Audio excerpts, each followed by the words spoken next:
Oi, gente, tudo bem? Eu sou Lilian, advogada, trabalho e vivo do direito de família já há mais de 20 anos. Decidi compartilhar com você, advogado, que deseja viver do direito de família, mas encontra dificuldade. E por que eu digo que é possível viver do direito de família? Porque família todo mundo tem, só que cada família é de um jeito. E quando eu falo disso, para você entender que o direito de família, ele não se restringe a uma ação, duas ações, três ações. Não, isso não existe. Porque o direito, ele é amplo, os problemas são amplos nos relacionamentos, em todas as famílias. Então, você que é advogado, que vive, que gosta do direito de família, precisa entender que cada família tem as suas necessidades e você vai saber dar uma solução para cada necessidade dessa família. Peço que vocês se inscrevam no canal do YouTube, me siga, dá um like, porque assim que tiver vídeos novos, vocês serão notificados, né? E me ajuda a ajudar vocês e vocês me ajudam a trazer coisas novas, inovar e mostrar essa realidade que é o direito de família, que é viver do direito de família. Hoje, então, eu vou falar de um assunto que você pode até falar, isso não é direito de família. Não, é direito de família. Que é o quê? Capacidade e personalidade. Aí você vai falar assim pra mim, isso lá vem você falar que do direito civil, capacidade jurídica, e isso não tem nada a ver com o direito de família. Não, gente. Tem, e é algo que eu vejo que é uma dificuldade de entendimento dos nossos clientes, né, do seu cliente. E por que é uma dificuldade do seu cliente?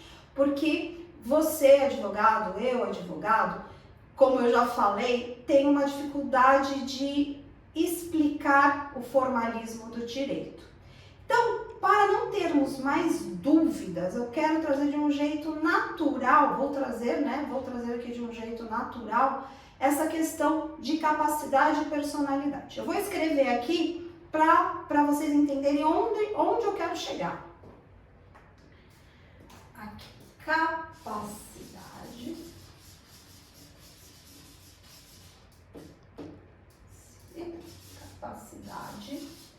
e personalidade.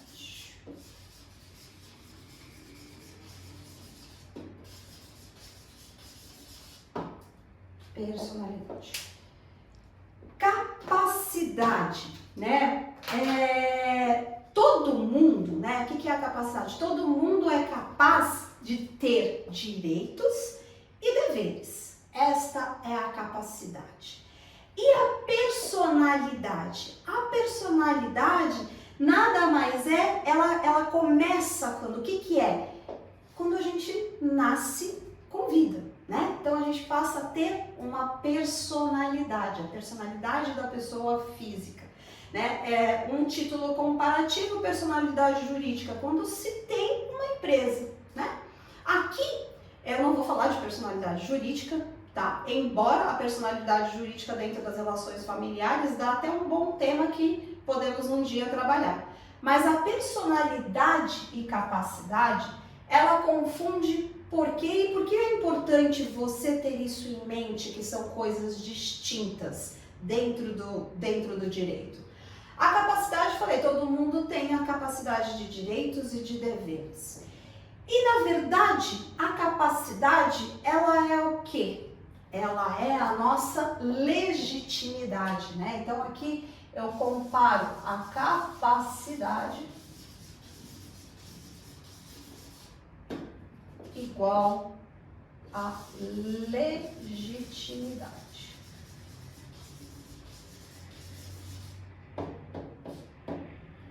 A legitimidade, né, é o que garante a capacidade. Eu tenho direito, eu tenho deveres e eu tenho legitimidade para quê? Para quê? Para propor uma ação, até para ser réu em uma ação. Então, para ser autor, para ser réu, eu preciso ter uma legitimidade. Para ser advogado, eu preciso ter legitimidade.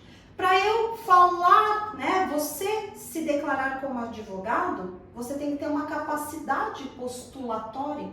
Né? Então, são coisas, né, são ideais, são formalidades, são, como eu posso dizer, uma palavra, essa nossa capacidade de lutar pelos nossos direitos e de exercer o nosso direito, né? Então, todo mundo nasce, né? Eu nasci, eu tenho uma personalidade, a capacidade de ter direitos e de ter deveres. E essa minha capacidade me dá legitimidade de propor ação. Por que é importante você, advogado, ter isso em mente e ver que o mundo das palavras, ele faz, poxa, será que são coisas distintas? Não, né? Realmente, são coisas distintas, mas que levam a um objetivo, que é o objetivo de quem pode propor uma ação, quem pode renunciar a direitos, quem tem realmente o direito, quem pode ser representado, quem pode ser assistido. Isso decorre de todas essas palavrinhas aqui. Na verdade, capacidade, personalidade e a capacidade decorrente aqui de uma legitimidade. Isso eu quero mostrar para vocês que você pode nunca ter prestado atenção porque tudo é muito natural para nós, né? A naturalidade, nós já entrarmos com uma ação. Eu já sei que eu preciso ter um autor e preciso ter um réu, que o autor está querendo algo, né? Lutando por esse direito, lutando pela sua capacidade, na verdade, pela busca do seu direito que a capacidade te dá, né?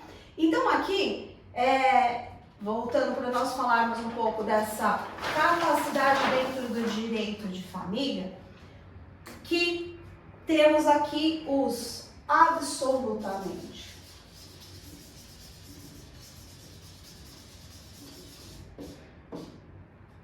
Incapazes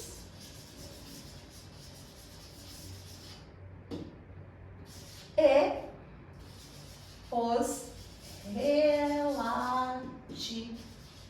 relativamente incapazes. Esse R aqui ficou feio. Por que aqui eu estou dizendo que são muito importantes dentro do direito de família? Porque aqui nós estamos falando dos menores.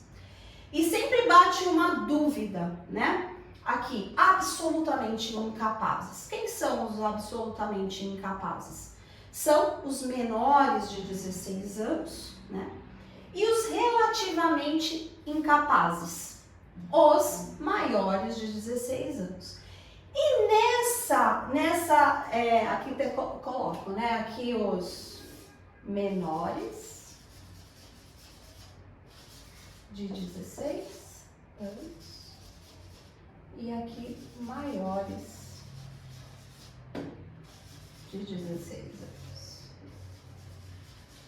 anos. Lógico, gente, que aqui, se nós formos falarmos do código, tem outras pessoas que são relativamente incapazes, tá? Que são as pessoas com deficiência, mas eu não vou entrar nessa questão, por quê? Porque aqui é só nós abrirmos o Código de Processo Civil que nós vamos entender quem entra nessa relação maior. Aqui eu quero dizer nessas questões aqui, porque o que eu quero tratar dentro do direito de família aqui, que é a confusão que se dá quando vamos entrar, por exemplo, com uma ação de alimentos. Quando entramos com uma ação de alimentos para menores de 16 anos, quem vai entrar com a ação? Quem tem a capacidade? Quem é o direito neste exemplo aqui da ação de alimentos? É a criança. Só que a criança, ela é menor de idade, certo?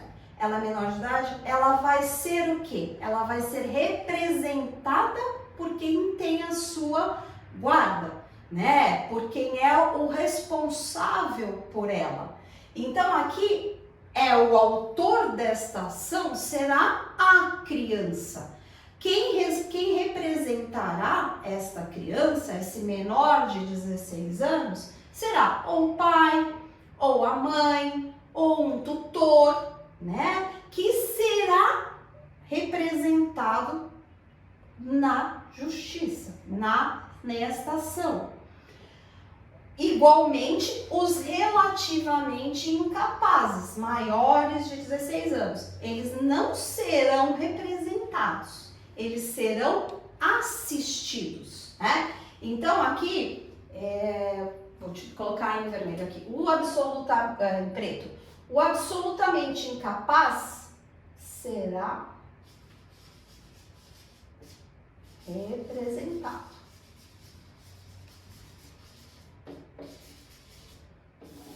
Por quê? Porque ele não tem a capacidade ainda, legal, civil, de falar, de contratar, de expor realmente tudo o que é necessário numa ação. Então, por exemplo, na ação aqui que estamos falando de alimentos, ele será representado pelo seu responsável legal. Então, essa representabilidade da capacidade, né? A capacidade dele, ele tem o direito. E quem vai estar representado? Apenas aquele representante legal. O direito é dele. Isso eu quero que foque, porque essa é a parte importante que aqui a gente tem que levar em conta quando decorre dos direitos da família e da pessoa, do envolvimento com tudo. Porque aqui, o absolutamente incapaz é menor, ele precisa de um representante legal para tudo, inclusive entrar com uma ação. Por isso, o menor é o autor. O relativamente incapaz também, ele será o menor, ele será o autor da ação, da demanda, de qualquer fato que precisa ter. Ele não tem a sua capacidade total civil para ingressar, para requerer determinados atos. Então, aqui ele será, diferente do representado, ele será assistido.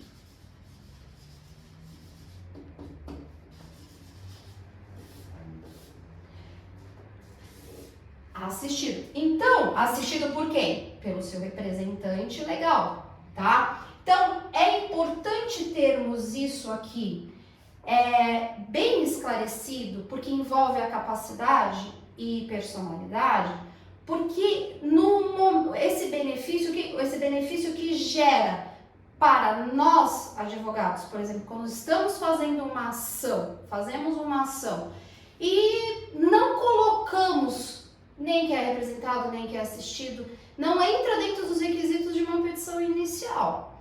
E não é só isso, é entender o porquê disso, até mesmo para você poder explicar claramente para o seu cliente daquilo que ele pode dispor e daquilo que ele não pode dispor, tá? Porque a partir do momento em que a pessoa representa, ela acredita, o cliente acredita, e você, advogado, tem que dizer para ela, com todo o jeito, dizer que são pessoas distintas. Ela representa por quê? Porque ele ainda não tem a capacidade civil total. Então, e o direito de um não significa que é o direito do outro, tá? Então, porque muitas vezes confundem, né? Essa confusão do cliente, entender, não, eu vou fazer X ponto e acabou porque é direito meu. Pode ser direito seu, mas pode não ser o direito da pessoa de quem você está representando, porque há uma confusão. Então, principalmente os pais acreditam que eles têm todo o controle, toda a responsabilidade sobre a criança, né? E aí o que tem? E aí, para explicar isso? E como você pode explicar isso? Como você deve explicar isso? Separando, tá? Separando, por quê? Porque essa separação no mundo jurídico é necessária. Então, quando ele vai olhar uma petição que você fez no fórum, por que ele pode vir essa pergunta e como você vai explicar isso? É dessa forma. Cada pessoa é uma pessoa. Cada um é único, né? O poder de você representar, de gerir a vida dele, não significa que é global, né? Que é todo direito seu é igual ao da outra pessoa. Então, isso não pode acontecer. Então, há um exemplo disso. Então, assim, entendendo absolutamente a representabilidade, a incapacidade e ser assistido, isso nos leva a quê? A um assunto que gera muitas discussões sobre a disponibilidade dos direitos. E por que eu estou falando isso? Porque assim, na mídia, recentemente, o que aconteceu? Teve o caso do Jô, jogador do Corinthians, que teve aí, ele era casado e aí descobriu que tem uma amante, e essa amante tinha feito um acordo com ele, parece que de uma hora para outra esse acordo verbal não cumpriu, e aí teve uma bagunça total. Mas o que eu quero dizer é que assim, que num determinado momento, recentemente, eu li, né, que a amante, ela fez uma declaração, a mãe do filho, né, fez uma declaração. Eu não sei se essa declaração é verdadeira, eu não estou aqui dizendo se ela está certa, se ela está errada. Eu estou trazendo esse assunto para direcionar em relação à capacidade, né? A mãe, então, nessa notícia que eu li, ela disse que não queria, que ela dispensaria os alimentos pelo filho. É assim, ela dispensaria os alimentos porque ela queria ter uma vida sossegada, ela não queria ter encheção de saco nenhum. E aí tem lá os sites da fofoca, se vocês procurarem aí, vocês acham que tem maiores detalhes e tem aquelas coisinhas que não é importante aqui pra gente. Mas uma coisa é importante, tá? Ressaltar, e que aqui dá para poder entender direitinho, que é a questão da capacidade. Ela está grávida, então existe uma presunção de que esse filho é do jogador, ok? Agora, ela dizer que não vai lutar pelo direito, que ela não vai pedir alimentos pelos filhos agora, antes do nascimento, aí eu entendi de uma forma não muito legal, né? Não legal do legalizado. Que ali, nesta manchete, o que as pessoas entendem? Olha, eu não vou pedir alimentos para o meu filho porque eu não preciso, eu não quero ter paz.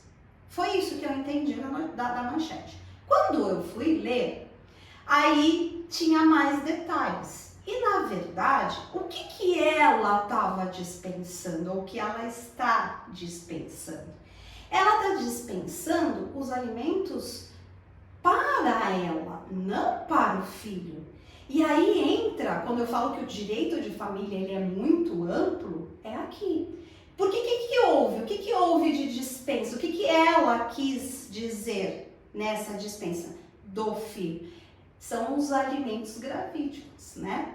O que são os alimentos? É aquela ajuda, obrigação que o pai pode dar para a mãe do seu filho, né? Uma alimentação melhor, um cuidado, a medicação, fazer o ultrassom, para fazer os exames no período gestacional. Mas quem tem esse direito em pedir? É a mãe, quem está grávida, não a criança. Lembra por que eu falei? A personalidade, ela começa a existir quando? Quando a criança nasce viva. né? Então, a criança passa a ter, a nossa capacidade de ter direitos e deveres decorre da personalidade, que é do nascimento. Essa criança ainda não nasceu. Quem existe é a mãe. A mãe, ela requer cuidados, sim, ela requer cuidados, ela precisa de cuidados, né? Ela precisa fazer um enxoval, ela precisa preparar a vida, né? Receber essa criança. Então aqui, ela está preparando, ela está cuidando dela, mãe, para ter uma boa gestação, para ter o filho. Então isso decorre um direito de quem? Da mãe? Também. E do filho também. Ele tem o direito de ser, de ter uma boa gestação. Tem, mas a gente sabe, né, que o idealismo existe, né? Mas que muitas vezes isso não acontece. Ter uma boa alimentação, ter isso decorre, precisa de dinheiro. E ela virou e falou assim, eu não vou pedir isso, tá? Então a manchete, a gente tem que ter muito cuidado quando nós lemos uma manchete. Por que você, advogado, tem que ter cuidado disso? Porque vai chegar no seu escritório um cliente falando, eu quero dispensar os alimentos para o meu filho porque eu não quero depender nada, nem daquela mulher, nem daquele homem. E aí, você vai explicar para ele, pera, vamos, me explica melhor.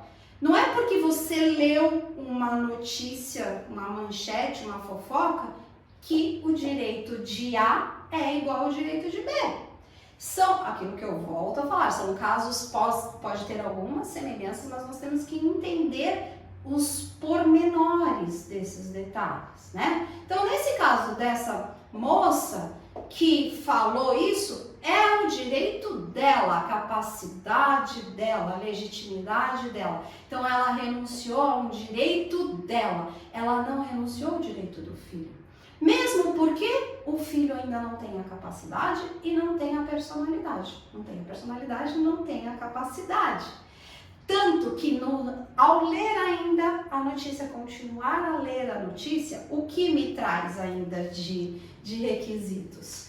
Ela fala, diz, né, lá, eu estou em tratativas de acordo com os advogados do jogador para quando essa criança nascer, ele registrar essa criança.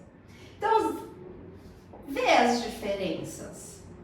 Por que ela quer que o jogador registre? Não é só porque ela quer ter um pai para o filho dela. Eu acho que sim, ela deve querer. Toda criança tem o direito de ter o pai, de ter seu pai reconhecido. Tudo isso é lindo no mundo e é um direito da criança, é um direito dela. Então, aqui, lá o direito do filho, então ela já está dando indícios de que lá na frente, depois de haver o reconhecimento, de haver o registro, eu já farei um acordo ou eu entrarei com uma ação. Tá vendo? São condicionantes. E o que eu quero deixar bem claro aqui, essa moça, durante a gestação, ela tem a capacidade de pedir, ela tem a personalidade, ela tem a capacidade, ela tem a legitimidade de propor uma ação em face, né, contra o suposto pai, né, dar indícios de que ele é o pai dessa criança e que ela precisa da ajuda desse pai para o período gestacional. Este pedido é direito da mãe, da gestante. Esse direito, essa capacidade, é o que ela vai postular. É o que ela pode renunciar, é o que ela pode fazer o que ela quiser. Compreendido aqui? Então, esse é o primeiro, então essa capacidade. Agora, depois, já vamos supondo, a suposição, essa criança nasceu. O lá o pai, o jogador, registrou essa criança. A mãe pode falar, eu renuncio ao direito do meu filho aos alimentos. Não, ela não pode renunciar a algo que não é dela, né? Não é dela. Ele tem personalidade, ele tem capacidade, ele é representado por ela. Ela pode não entrar, ela pode não ingressar com a ação. Renunciar o direito, não. Então, pegou essa diferença que é fundamental, que você, advogado, precisa mostrar para o seu cliente que o direito é personalíssimo, né? Como ela não pode abdicar, ela não pode renunciar um direito que não é dela. Ela pode escolher um momento de entrar com ação, mas renunciar alimentos não. Então, nós temos que ter muito cuidado ao ler essas notícias, interpretar essas notícias, porque o cliente vai chegar no seu escritório, porque ele lê a fofoca, ele lê a notícia, tá? A pessoa vai gerar dúvida. E você, advogado do direito de família, vai orientar todos esses aspectos. Então, vamos aqui supor que você é advogado dessa moça.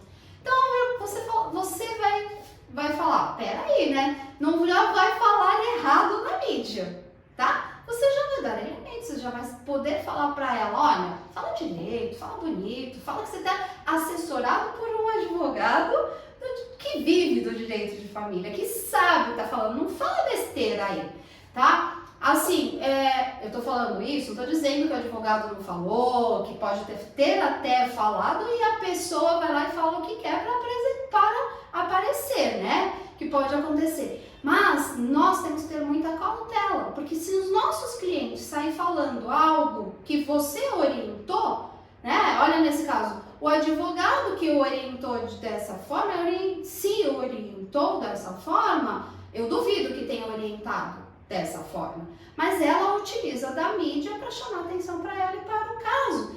Ao meu ver, para que quando nasce essa criança, o moço vai lá e registra tudo assim, acordo sem nada, tá? Esse é o meu pensamento, é a minha opinião, tá? Mas o que é importante entender e que o nosso cliente, o seu cliente precisa entender que capacidade, né?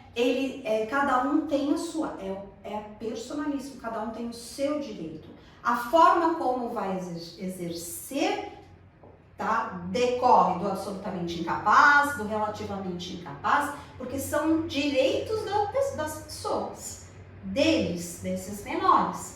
Tá? Então, o que confunde muito isso é aquilo que eu já falei, é a mistura de pessoas e de dependência.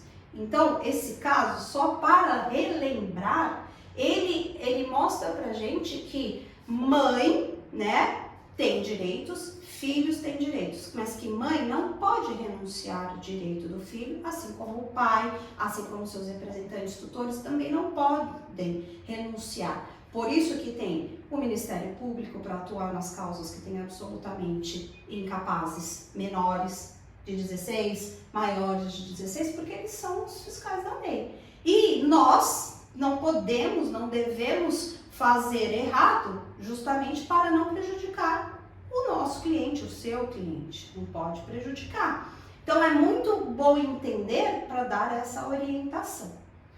Outros dois casos que são muito comuns, que envolvem a capacidade, que são nas ações de guarda, né?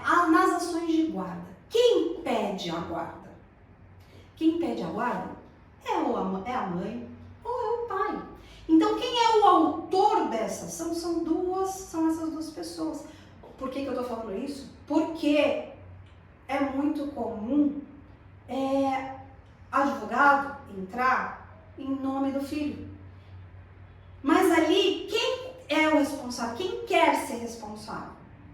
É o pai, ou a mãe, ou um tutor que quer ou que deve, depende de toda a situação, que vai ser responsável pela criança. Então é ele que tem a capacidade de pedir a guarda do filho, a guarda de alguém, né, para cuidar.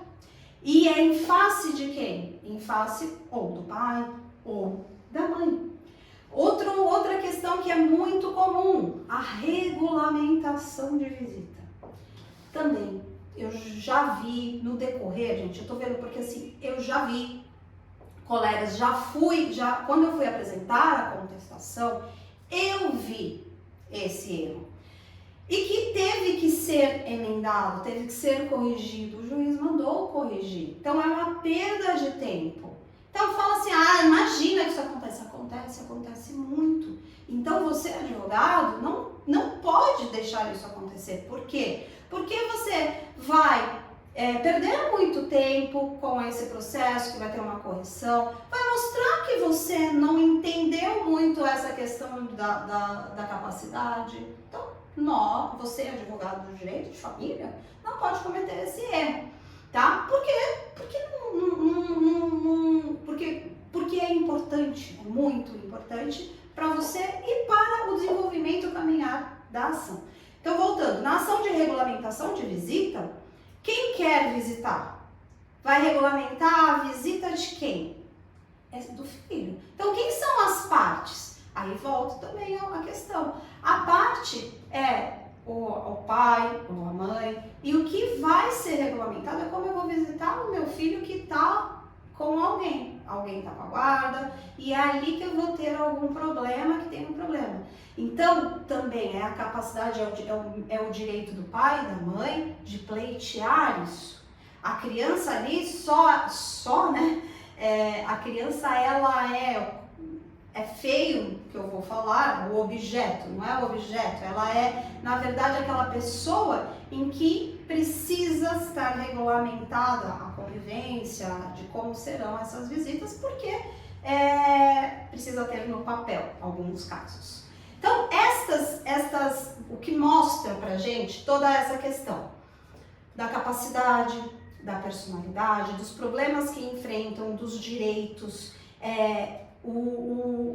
essa importância de saber todas essas questões, ela vem para ser aplicada a cada caso, das suas particularidades, com menores, quando envolvemos crianças, envolvemos o direito da mãe, o direito do pai, que todos envolvidos, todos têm capacidade, todos têm uma legitimidade. Então, isso devemos saber aplicar direito em benefício do cliente e de nós, de você, advogado, de aplicar isso corretamente para que a sua ação flua melhor e que seja resguardado o direito de todos, da mãe, do pai, da criança, dos avós, todos. Quando eu falo que o direito de família ele é amplo, ele é variável, assim, para cada caso, dá para você viver do direito de família, porque cada ente da família tem capacidade, cada ente da família tem direitos, cada ente da família tem deveres e tem capacidade de propor uma ação. Então, toda essa junção da família, toda essa problemática que pode existir, né, em cada família, depende de você, advogado de direito de família, orientar o seu cliente da melhor forma possível para que ele resguarde, lute pelo seu direito e respeite também os deveres dos demais, certo? Esse tema, ele parece teórico, mas ele é o importante. Ele é muito importante para a aplicabilidade de um processo mais eficaz, mais célere e que traz muitos benefícios para o seu cliente e para você, advogado. Peço por hoje, a gente fica por aqui. Peço novamente que vocês se inscrevam no meu canal, ative lá o sininho, dê um like e que toda semana tem aí um vídeo novo e espero vocês no próximo vídeo.